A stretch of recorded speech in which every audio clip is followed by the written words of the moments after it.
Mistletoe and Molly is generally a good narrative, but the protagonist is so insufferable.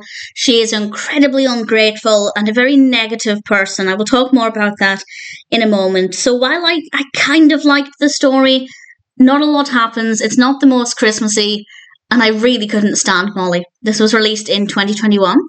It's directed by Lynn, Shefter, Bishop, and it's written by Jennifer Snow and Joshua Roach. And it stars Aiden Broda as Molly and Zach Smadu as Aiden. Aiden is generally likeable. There's nothing about him I didn't like, but there were times when I thought he was maybe a little bit dull. But in general, he's perfectly likeable.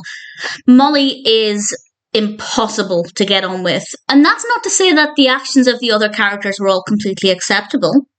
There were times where I think characters overstepped the mark, but from start to pretty much the entire way through, Molly was ungrateful for everything everybody did for her. She did not have anything positive to say about other people. Occasionally she would, but in general she doesn't have a very positive outlook. And she's kind of full of her own importance a little bit.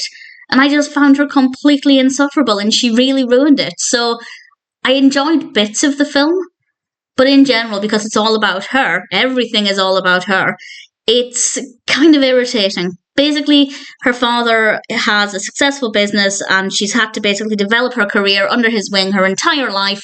And now she's trying to get a job in her own rights working for somebody else rather than going to work for her father.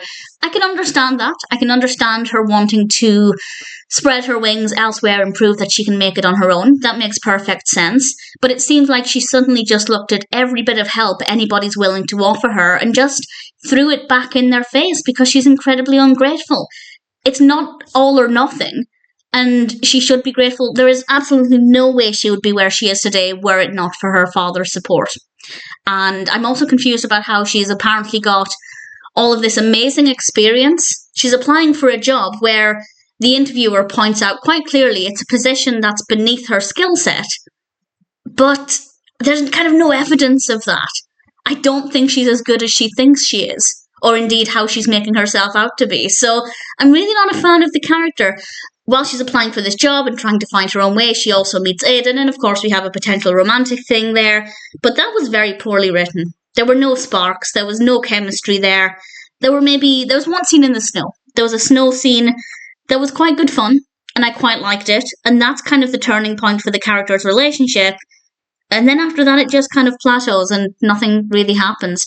Then we have the Christmas aspect, some Christmas decorations, and that's about it. And snow, of course, very snowy, wintry vibes, which is quite nice. So really, talking it through, I'd say I found it to be an okay experience, but the narrative's not got a lot to offer. It's not very festive, and Molly is insufferable. So honestly, I don't know if I recommend it. It might be okay as background noise if you need something to put on while you're doing other things. The narrative itself is fine. We get from one point to the next in a very believable way. The pacing is fine. No problems there. It's just quite simply that not really anything happens, and one of our protagonists is just an absolute nightmare. So I don't really like it. There are some okay moments. In general, I'd say I enjoyed enough of the film that I didn't mind watching it.